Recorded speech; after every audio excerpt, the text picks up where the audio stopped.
యోగ సాధకులకు, యోగాభిమానులకు అందరికీ నా హృదయపూర్వక నమస్సుమాంజలు. యోగము అంటేనే మనకు జ్ఞానాన్ని ప్రసాదించేదని అర్థమవుతుంది. యోగంలో ఉన్నాము అంటే జ్ఞానంలో ఉన్నామనే లెక్క. జ్ఞానం అనేది మనలో ఉందంటే యోగం మనకు సిద్ధిస్తుంది అని చెప్పడమే పతాంజలి మహర్షి గారి యొక్క యోగ సూత్రాల సారాంశం అంతా కూడా.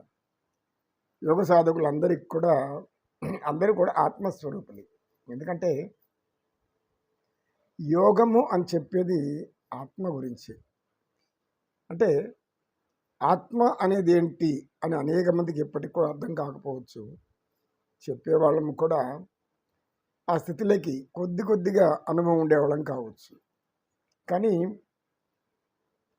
ఈ భౌతిక శరీరాన్ని గురించి ఆలోచించకుండా అంతర్శరీరం అనేది ఒకటి ఉంది. ఈ శరీరాన్ని నడిపించేది అదే చైతన్య శక్తి. ఈ చైతన్య శక్తిని మనము ఆత్మ అని చెప్తాం. చైతన్యం లోపలేకపోతే చూడలేము, మాట్లాడలేము, కదలలేము, చేతులు కూడా పనిచేయవు, ఏమీ పనిచేయవు. సర్వం అన్నీ కూడా వాటికి అవి నెమ్మదైపోతాయి. అంటే కారణం ఏమి? లోపల ఆత్మ లేదు, చైతన్యం లేదు, జీవుడు లేడు, పరమాత్మ లేడు. అందుకే మనం జీవాత్మలము, ఆయన పరమాత్మ. పరమాత్మ అంటే నిత్యమైన వాడు, సత్యమైన వాడు, సర్వకాల సర్వావస్థలందు ఉన్నవాడు. అందుకని అతని పరమాత్మ. నమో కృష్ణ, నమో కృష్ణ. కృష్ణం వందే జగద్గురు. గ్రామస్తుల్లో ఒక వ్యక్తి లేచి, గురుగారు భాగవతం అని చెప్తున్నారు మీరు కొంత.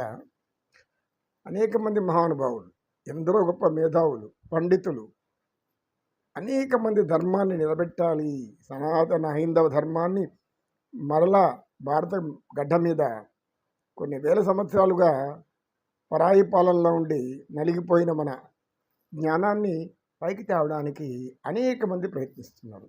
అందరికి కూడా శతకోటి వందనాలు. మనకు అంతో ఇంతో జ్ఞానం వచ్చింది అంటే 10 మందికి తెలియజేయడమే జ్ఞానుల లక్షణం. ఎవరికి చెప్పకుండా నేను జ్ఞాని అనుకుంటే ఈ ప్రయోజనం అవుతుంది. ఎందుకు? జ్ఞానం అనేది మన కోసం కాదు, లోక కళ్యాణం కోసం. భగవంతుడు శ్రీకృష్ణ పరమాత్మ అదే చెప్తాడు. కనుక నీవు అడిగిన ప్రశ్న, భాగవతం ఎవరికి చెప్తాడు అని మనం ఇదివరకు కూడా చెప్పుకున్నాం. కానీ ఈ యొక్క జవాబు, ఈ ప్రశ్న ఎవరు వేయలేదు, మనం చెప్పుకోలేదు. ఎందుకంటే సుఖ మహర్షి, వ్యాస భగవానుని యొక్క కుమారుడు సుఖ మహర్షి పరీక్షిత్ మహారాజుకి సుఖ మహర్షి చెప్తాడు. దానినే భాగవత రూపంలో పూతన గారు అద్భుతమైన రచన చేశారు. గురువుగారు, ఈ పరీక్షిత్ ఎవరు? పరీక్షిత్తు కురు వంశానికి వారసుడు. కురు వంశం అంటే మళ్ళీ సందేహం రావచ్చు. కురు వంశం అంటే కౌరవులా అని. పాండవులు, కౌరవులు అందరూ కూడా, భీష్మాది వాళ్ళందరూ కూడా కురు వంశానికి చెందినవాడు. చంద్రవంశ రాజుల యొక్క పరిపాలనది. కనుక కురువంశ వారసుడు అంటే కౌరవుల మనిషి అని కాదు.